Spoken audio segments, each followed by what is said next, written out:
Deltarune is an RPG video game by Toby, the creator of Undetale, and with the announcement of Deltarune's Chapters 3 and 4 release date of June 5th, it's the perfect time to return to earlier chapters, starting from the very beginning.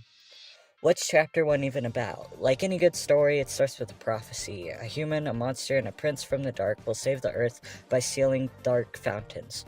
You play as a human, Chris. They're a silent protagonist. Since they're a silent player character, their personality can only be assumed through context clues. They are quiet and introverted, but are known to pull pranks. Chris goes to high school and has to be partners with the monster Susie, the notorious bad kid. Susie is the character that changes the most in Chapter 1. She starts as threatening, rude, and frequently uses physical violence. By the end of Chapter 1, she's friends with Chris, Ralsei, and Lancer. She's loyal and playful. With the help of Ralsei, she learns how to solve problems peacefully. Chris and Susie fall into the dark world where they find a hooded figure, who gets run over by Lancer on a tricycle. Lancer is the son of King, the final villain of Chapter 1, and tries to be evil like his dad. He's not very good at being evil though, and looks up to Susie for help in that regard. Lancer is childish and jovial. After a quick fight with Lancer, the hooded figure finally reveals himself, and he is Ralsei, the Prince of Darkness. He's kind and humble, he's understanding, and tries to make friends with everyone he meets. Ralsei is a pacifist and urges the player to spare everyone. Chapter 1 focuses on the silly interactions between these four main characters. Eventually, at the end, they have to fight King. The plot is simple but effective and full of jokes. Chapter 1 focuses on introducing the player to the world using humor and fun. Deltarune's characters are lovable but a little stereotypical. Some of the characters like King and Rule's Card are quite underdeveloped. Since Deltarune is not completely out yet, these characters will probably become more fleshed out.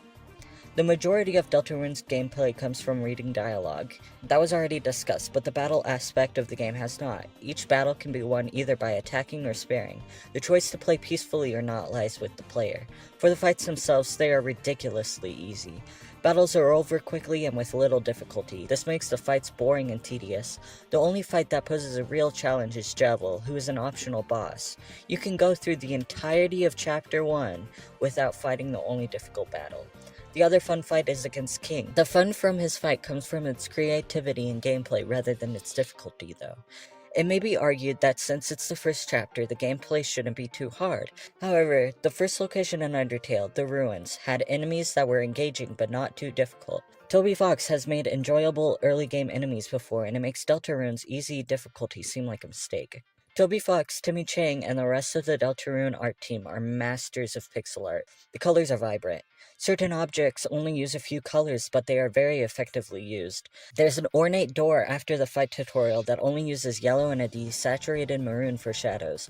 A novice artist would simply use a darker yellow or an orange. Using a desaturated maroon shows a strong understanding of color theory. The limited use of color in some aspects also make the game look more retro. The characters all have cohesive colors. Something Deltarune does that Undertale rarely did is use colored line art for the characters. That ends up having the effect that makes the characters fit better in their environment. The characters' designs are unique and perfectly fits their personalities. Deltarune is an improvement on Undertale in the art aspect. Deltarune Chapter 1 is unfortunately not as good as Undetale. That doesn't make it a bad game by any means. The plot is simple but effective, its characters are delightful, and the artwork is stunning. It's a fun story with fun characters. The gameplay has a lot to be desired, but the game isn't fully out yet, so it has room to improve. Chapter 2 was an improvement on all of Chapter 1's flaws, so Chapter 3 and 4 are definitely going to be incredible. Deltarune is a good game, and Chapter 1 and 2 are free, so there's no excuse not to play them before the next chapters come out.